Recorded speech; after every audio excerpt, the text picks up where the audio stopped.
Bahujan Samaj party Baspa के chief coordinator एवं बहन मायावती के भतीजे आकाश आनंद ने शुक्रवार को अपनी बहुजन हिताय जागरूकता यात्रा के तीसरे दिन जिले के करहगर विधानसभा के करहगर में आयोजित विशाल जनसभा को संबोधित किया।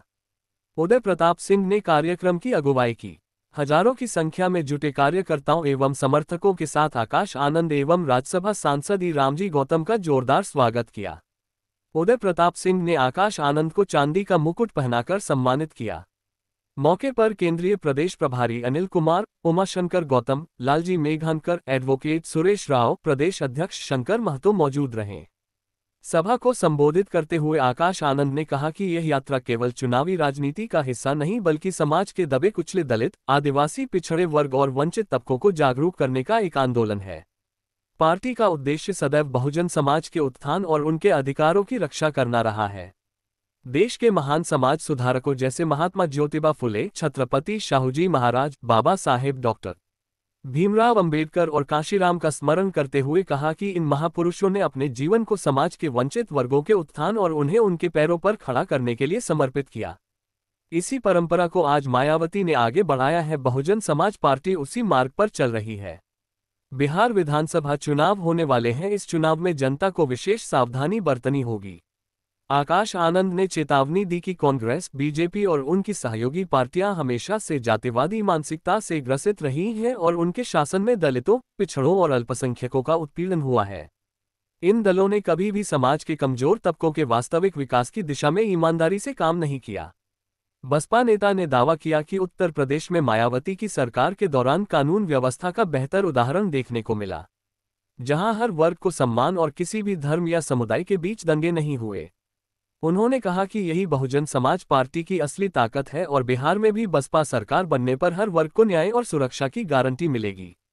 सभा में मौजूद जनता से आकाश आनंद ने अपील किया कि आने वाले विधानसभा चुनाव में बहुजन समाज पार्टी को भारी बहुमत से जिताकर सत्ता में लाएं।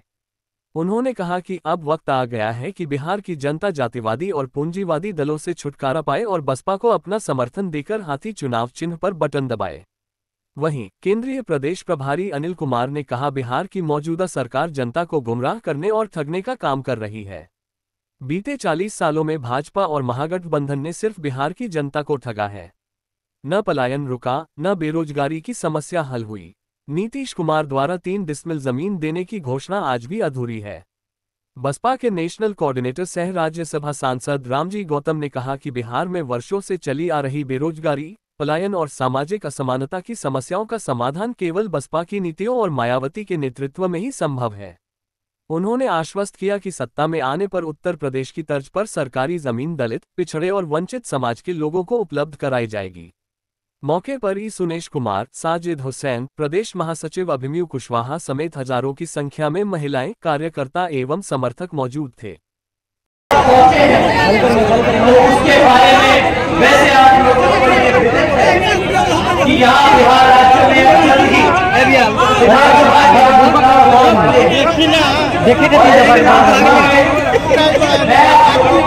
वीडियो बनावे तब